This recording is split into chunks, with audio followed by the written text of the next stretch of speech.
본 컨텐츠는 제작일 기준으로 나무 위키 혹은 위키피디아에 정리된 내용을 있는 그대로 전달하는 형태로 제공됩니다.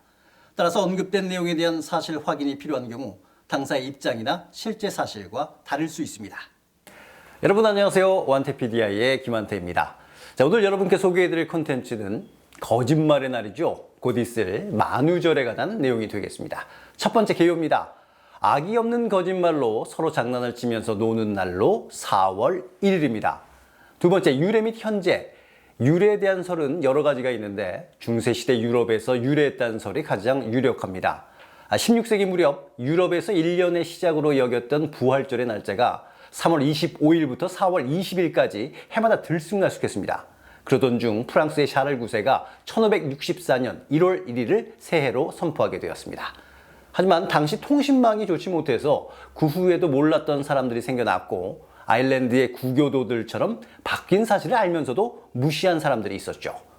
이때 이들에게 새해 축하 인사를 하며 내심 비웃던가 신년 파티에 초대하고 나서 바람을 맞히거나 가짜 새해 선물을 보내는 등 날짜가 바뀌었던 것을 알고 있는 사람들이 비웃으면서 일부러 물먹인 일이 있었는데 이것이 바로 현재의 만우절의 기원이라는 것입니다. 참고로 이때 거짓말하는 것은 오전까지만 허용된다는 조건이 있었던 듯하지만 미국으로 넘으면서 시간 제한이 사라졌고 그것이 다시 전 세계로 퍼져나갔습니다. 만우절의 유래가 탄생한 프랑스에서는 만우절날에 속는 이들을 일컬어서 푸아송 다브릴 이렇게 부르는데 4월의 고등어라는 뜻인데 당시 4월의 고등어가 유독 잘 낚이더라는 것에서 유래했습니다. 이것이 오늘날에는 다 같이 악이 없는 장난으로 낚시하는 날이 됐는데 이를테면 고등학교를 갓 졸업한 학생들이 교복을 입고 모교로 가는 장난을 치는 경우도 있다고 하며 학생들끼리 각자 반을 바꾸고 책상 자리도 앞뒤를 바꾸어서 앉기도 합니다. 바야흐로 만우절 장난 규모는 세계적 수준까지 올라가서 개중에는 정말 즉흥적인 장난이 아니라 이날 하루의 장난을 위해 꽤 오랜 시간 동안 공을 들인 걸작도 상당합니다.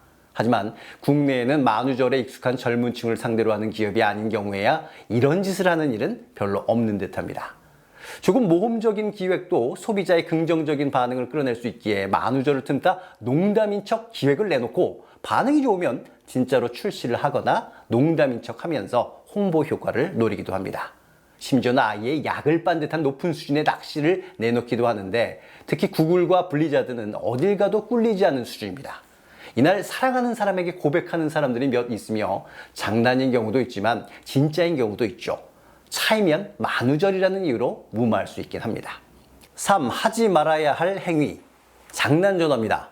만우절은 사회 통념상 어느 정도의 장난만 인정받는 날이지 법적으로 보장받는 날이 아니기 때문에 이날에 걸려온 장난 전화도 엄연히 법적 처분을 받을 수가 있습니다. 네 번째, 과거의 비슷한 행사들. 고려시대에도 만우절과 비슷한 날이 있었는데 바로 그게 첫눈이 내리는 날입니다. 조선시대에는 신하들이 왕에게 가벼운 거짓말을 해도 용서받는 날이었다고 합니다. 비슷한 예로 1418년 세종 1년에 상왕으로 있던 태종이 자신의 형이자 노상왕이었던 정종에게 첫눈을 보내 장난을 친 적이 있으며 이는 KBS 스펀지 174회 방영분에서 소개가 됐습니다. 다섯 번째, 여담입니다. 홍콩의 배우인 장국영이 자살로 생을 마감한 날짜가 4월 1일이었던 터라 많은 사람들이 이 소식을 믿지 않았다가 뉴스에서 사망 소식이 나온 뒤에 다음 날에 확인 뉴스가 계속 나오자 충격을 받았습니다. 사람들이 믿을 수가 없어서 장난이겠지라고 애써 안 믿은 것에 가깝죠. 그리고 북한은 만우절이 없지만은 일본과 비슷하게 매년 4월 1일에 소학교 입학식 등 학생들의 새학기 행사가 진행된다고 합니다. 또 트위터에서는 만우절을 사상 최대의 대명절로 취급을 하고요. 만우절만 되면 금손들의 고퀄리티 낚시용 영상과 사진이나 유명한 역사적 인물 혹은 해리포터 같은 가상인물들과 미세먼지 같은 무생물을 사칭하는 유저들이 판을 칩니다. 그리고 2020년엔 코로나 바이러스 사태로 거의 모든 학교가 문을 닫아 학교에서 장난을 칠 수가 없었죠. 만우절, 거짓말하는 날. 근데 저는 세상에 태어나서 한 번도 거짓말을 그날에 안 했다는 거 아니겠습니까? 이게 또 거짓말인데 사실 만우절 거짓말 하더라도 우리가 기분 좋게 웃어넘길 수 있는 그 정도의 거짓말만 해야지 정말 큰일 날 만한 거짓말은 위험합니다.